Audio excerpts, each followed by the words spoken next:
yourselves in, guys. We're going deep.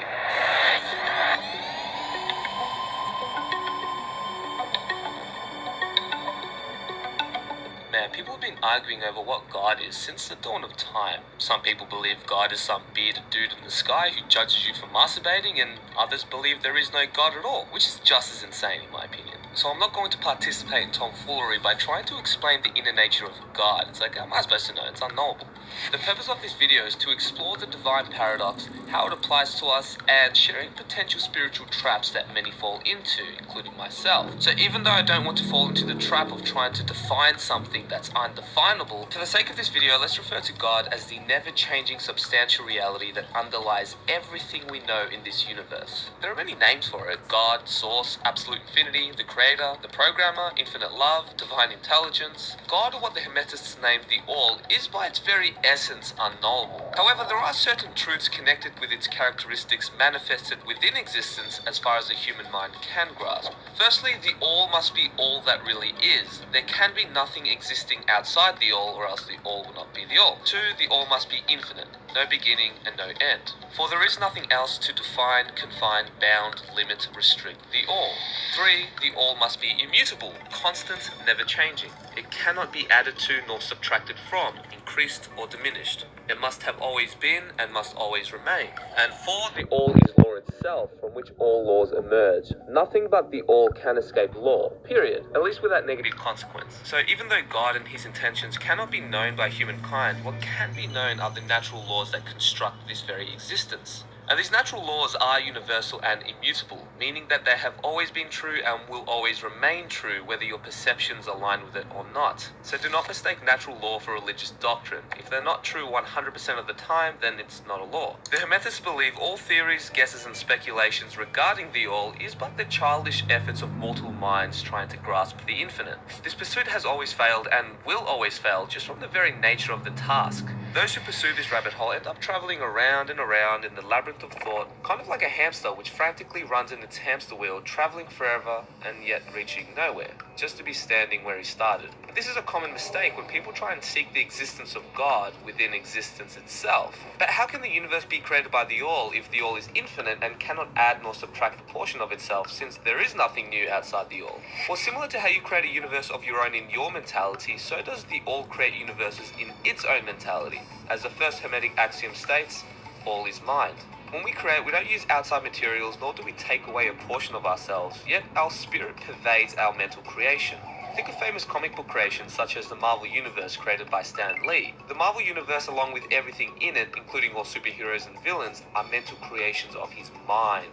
These characters may be imaginary from our perspective, but they symbolically reflect human nature. And to the characters in the story, the world is very real and kind of takes a life of its own, but still bounded by the laws of that particular existence. It's not like when you draw a cartoon character that suddenly jumps out of the page into the third dimension, right? Now imagine Spider-Man going around trying to find his creator within the Marvel Universe. It's safe to say that he will be chasing his tail until the end of time. Stan Lee, as we know him, doesn't exist in the Marvel Universe. Spider-Man may be able to find a glitch in the Matrix or an Easter egg, or even go on some crazy psychedelic journey where he communicates with his version of Stan Lee, but no matter what, he cannot be Stan Lee. Each character has a divine piece of his essence which underlies all of reality within the Marvel Universe, but they are not him per se. Enough said. Anytime you need inspiration, I'll be right here. And this kind of points out the absurdity of people arrogantly claiming, I am God. Just imagine Spider-Man announcing, I am Stan Lee, or Harry Potter saying, I am J.K. Rowling. It sounds kind of ridiculous, right? Especially because they're claiming to be something that's completely outside their capacity to understand. Now, of course, this analogy is inadequately incomplete since it represents the mental images of the finite mind, which our minds can grasp, while the universe is a creation of infinite mind, which is unknowable. However, it's all a matter of degree in which the same principles operate. In this case, it's the principle of correspondence, as above, so below, since our universe is fractal by nature. And remember that recognizing principles and trying to understand the creator of those principles are two completely different things. So while the All is above all natural laws, we are bounded by it.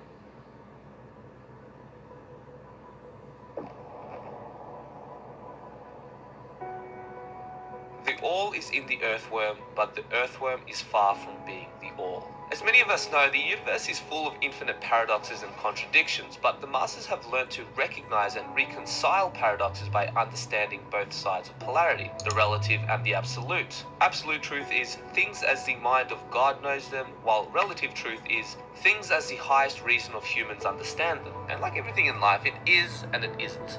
Same, but different. It all just depends on which viewpoint you are looking from, so beware of half-truths. From the absolute perspective, compared to the all, the ever-changing transient universe, which has a beginning and end, must be unreal and illusory, a mere fleeting dream made up of controlled hallucinations. However, to the finite minds which make up this relative human experience, the universe is very real and must be treated as such. Just because you acknowledge the absolute view, it does not give you a magic pass to be immune to all natural law and phenomena of the universe. Because just remember, you are not God, you are of God.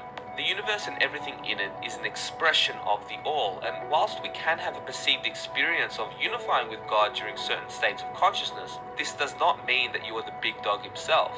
Just like fingernail clippings are an expression of the human organism, it doesn't mean that it is the organism itself. Let's briefly look at an example of the law of polarity by exploring the concept of hot and cold. The words hot and cold may be made up human constructs, but they point to very real, verifiable aspects of reality. From the absolute perspective, a boiling pot of water in a human hand is just pure energy, and there is no separation since we are all one. Everything is the all, since there can be nothing outside the all, so the duality of hot and cold doesn't actually exist from this point of view. It's all just heat energy and lack thereof. However, if I put my hand in a boiling pot of water, it will probably cause severe pain and potentially damage my nerve endings. That's real. That's a fact. You may be able to gain super monk powers and detach yourself from your body, but the fact of burning, decaying flesh still remains. You can say you're God all you want and that this reality is an illusion, but you will burn your hand if you place it in boiling water. And if you subscribe to this polarized absolutist approach and act, live, and think of this universe as a mere dream, then that's exactly what life is going to be. And like a sleepwalker, you will drift through reality, walking around in circles, making no progress, until you are inevitably forced into a rude awakening by falling and bleeding over the natural laws which you ignored. Or as it states in the Kybalion, they are broken against the rocks and torn asunder by the elements by reason of their folly. Even though your true nature is a divine expression of the all, you are still bound to a physical body. So it may be wise to humble yourself and learn to recognize how these laws operate instead of thinking you're above them. Otherwise, life will eventually hyperslap you back to earth, no matter how wise and enlightened you may be. Perhaps children of God, or God with a lowercase g, since we are creators of our own reality, but you are far from being the all, at least during this lifetime. The very fact that you are having a relative experience implies that you cannot be the all, since it's formless, yet it's still inside you. That's the divine paradox.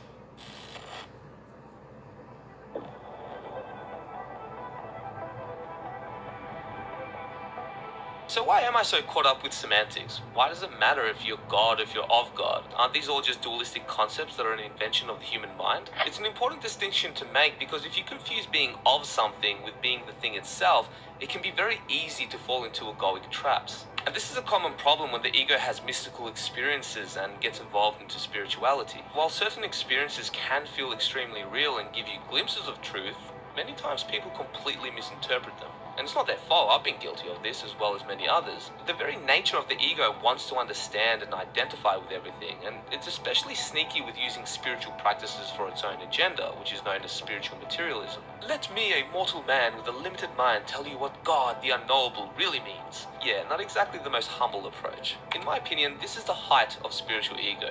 I mean, what could be a more egocentric statement than claiming you are God? Anytime someone thinks they've figured it all out, they have committed a great error. Which is ironic because many of these New Age teachers criticize material scientists for clinging onto the relative while they're doing exactly the same thing with the absolute. This is spiritual fundamentalism and polarized thinking disguised as non-duality. True non-duality isn't about claiming godhood and dismissing individuality, like it's something that needs to be dissolved. This false notion of needing to transcend and overcome duality is based on a hypocritical premise which is rooted in self-denial. Let's not forget that duality is essential for creation and is in fact very sacred. So while this pre-Advaitic model of non-duality may seem convincing at first, this perspective lacks imagination and the necessary self-knowledge. We are committing a great error when we attempt to deny the existence of reality in the relative aspect. We may deny its mastery over us, as we all should, but it's not wise to ignore it completely. Some of these teachers will even go as far as saying that the only true way to understand and experience God is by smoking a psychedelic toad secretion. But the issue with this line of thinking is that this quote-unquote God experience is still filtered through a subjective mind, which gets interpreted differently depending on the individual. One of the ways in which potent psychedelics work is by hijacking your nervous system and amplifying your state of awareness and ego, which isn't necessarily a bad thing. It really just depends on how you interpret and integrate the experience. Our bodies unchanged, yet our minds have lived 1,000 lifetimes. He hadn't decided he was still going to kill us. He was talking himself into it. I've seen it before. Cosmic apotheosis wears off faster than salvia. And while speeding up your spiritual progress may seem appealing at first, if you're not ready, it will be like getting thrown in the deep end without knowing how to swim. Your ego will attach all sorts of potentially incorrect meaning to the experiences you have based on your belief systems. And the question we could ask ourselves is, does the experience of self-realization give rise to a non-dual understanding, or is it the other way around? That a non-dual concept of reality conditions the very nature and experience of self-realization. This is why people have different interpretations of these experiences depending on the culture. Let's not forget that the inner world is totally incomprehensible to human intelligence. So what people translate as an experience of non-duality or oneness could very easily be a trance-like state of the mind, which cannot grasp the nature of these altered states of consciousness. That's it. I'm getting out of here. I'm not necessarily denying that you can have a glimpse of being one with God, but you must ask yourself the question, what is this God relative to? After all, you are still a worm in comparison to the all, since your understanding of the all will always be limited to your state of consciousness. Just like a dog will not be able to understand the mathematical structure of nature to the same degree as a human will not be able to understand reality to the same degree as a high-dimensional being, let alone God, who has created infinite dimensions of reality that would cause our puny minds to explode. Could you imagine if 5-MeO-DMT was some frog deity that tricks humans into thinking they're gods? Silly humans. Which kind of sounds familiar to the snake deceiving Eve to eat from the tree of knowledge and telling her, "Ye shall be as gods." Now, of course, I'm not saying this is the case per se, as no one really knows. I'm just making up a silly example here. But I don't think it's too far-fetched to recognize that there is a lot of deception in reality in our perception of it. I mean, how many times have we enthusiastically bought into an ideology because we were totally convinced at the time, but then we ended up getting completely disillusioned as time went on? Man, life can be a rough road full of trial and error, which is exactly why you must stay vigilant and have your wits about you, especially about what teachings you follow. And please forgive my skeptical mind by asking, what benefit would I get for believing that I am God? After all, you must take into consideration the many ego mechanisms that operate within our minds, such as confirmation bias and cognitive dissonance. So first of all, believing this would remove all responsibility, since reality is just a meaningless hallucination and I get to make up my own morals without suffering any consequences. You know, since it's just a human construct and I'm not really human. I'm God. Plus, I don't have to deal with the harshness of reality and all the suffering in it, since it's all an illusion. Win-win, right? See, I don't know about that. I think this really comes down to the nature of ego mind wanting to know everything, even the unknowable, and it will go to extreme lengths and jump to conclusions to get its answers. In every single era in which humanity has ever existed, there's always been someone or some group who thinks they've figured life out. Alright boys, gather around. I think I found the secrets of the universe. That's what you said last time, Mark. And then a few decades would pass and the same thing would happen. Alright boys, so I've got a bit of a confession to make. I might have been a bit wrong on the whole God thing. Fuck this, Mark. Yeah, nah, but this time, 100% certainty. For reals, I know what God is. Can you see how this fool's errand of trying to understand God never ends just by the very nature of the task? I'm sorry to break it to you guys, but no one knows in contrast to the all. I mean, by all means, gaze up at the stars and wonder, but watch your footsteps, otherwise you'll trip over. And let's get this straight, I'm not saying this to devalue profound psychedelic trips. They have personally changed my life beyond imagination in terms of healing and understanding myself, which I'm forever grateful for, and I will continue to be in awe just at the very existence of these tools. But it's when people start projecting their ego into it and claim they understand God because they took drugs, when you start stepping in very sticky waters, and can lead you down a slippery slope into developing solipsism syndrome and derealization. And unfortunately, I am speaking from experience here. Psychedelics can be useful in the awakening stages, but they will never help you reach full actualization. I mean, have you ever in your life met an enlightened tripper before? And while there are legit enlightened masters like the Christs and the Buddhas in the world, there are far more charlatans out there with perverted views on enlightenment. And the more dirt you have on your camera lens, the more distorted the picture is going to be. And this is exactly why I don't often speak about enlightenment, because I'm not enlightened. I may have had profound mystical and enlightening experiences and had glimpses of the absolute, but that doesn't mean that I'm enlightened. I have a long way to go, as these kind of experiences take many years to embody.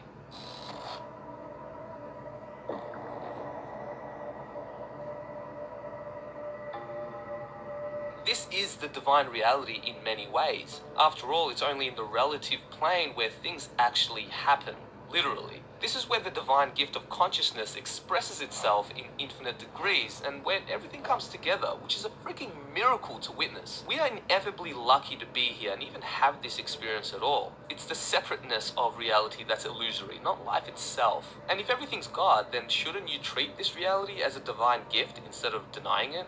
Wouldn't that be denying God? Why do I get the feeling that if this reality was 100% blissful and free of suffering, that life being a meaningless illusion would never arise in a human's mind? It took a lot to break down these paradigms and acknowledge certain harsh truths of reality. So I don't mean to sound righteous or derogatory, as I can only speak from experience. I get it. It can be a massive burden living in a transient reality and all the human suffering that comes along with it. And some people get dealt very unfortunate cards. There is an unfathomable amount of deep pain and suffering on this planet which happens on a daily basis, and it's tragic. If you were to tap into just a glimpse of the collective suffering of humanity and how infinitely deep it goes, you will be horrified and probably scarred for life. It may not be real to you, but it has very real consequences for humanity, since we are all connected and basically one big organism. Don't get me wrong, this reality is a mind-blowing divine gift in every sense of the word when you tap into your true nature. But I wish my loved ones didn't have to die. I wish I wasn't in a decaying meat vehicle in this insanely messed up society.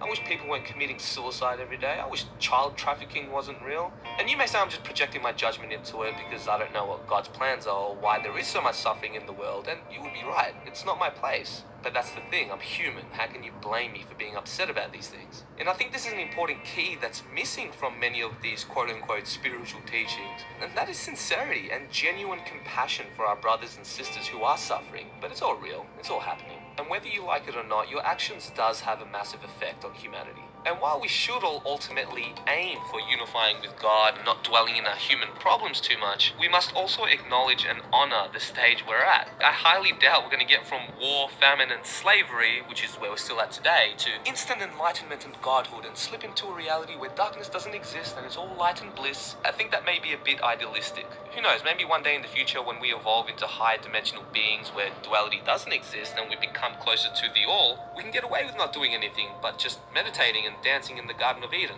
But right now we are in a third dimensional earth plane where shit is going down and a lot of real human beings are suffering here. And when you preach new age ideology and promote inaction and pseudo-spirituality, you are ultimately contributing to more ignorance, which leads to more suffering. I don't think our job in the universe is to deny its existence, but to live and do the best that we can under the circumstances that arises from each day. This whole cosmic school, which we call Earth, is all about growing, learning, and expanding your awareness and using this to serve this giant organism we call humanity. If there was no purpose to all of this, then we wouldn't be here with the innate drive to grow and expand.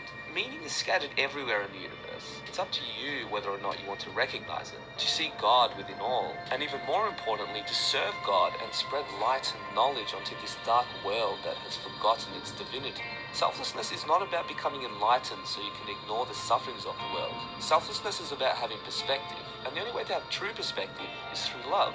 Love is unification and God is the ultimate unifier. The whole purpose of spiritual development is really about the recognition, realization and manifestation of the spirit within us, our true nature. This is about returning home to the kingdom of heaven within. Back to God.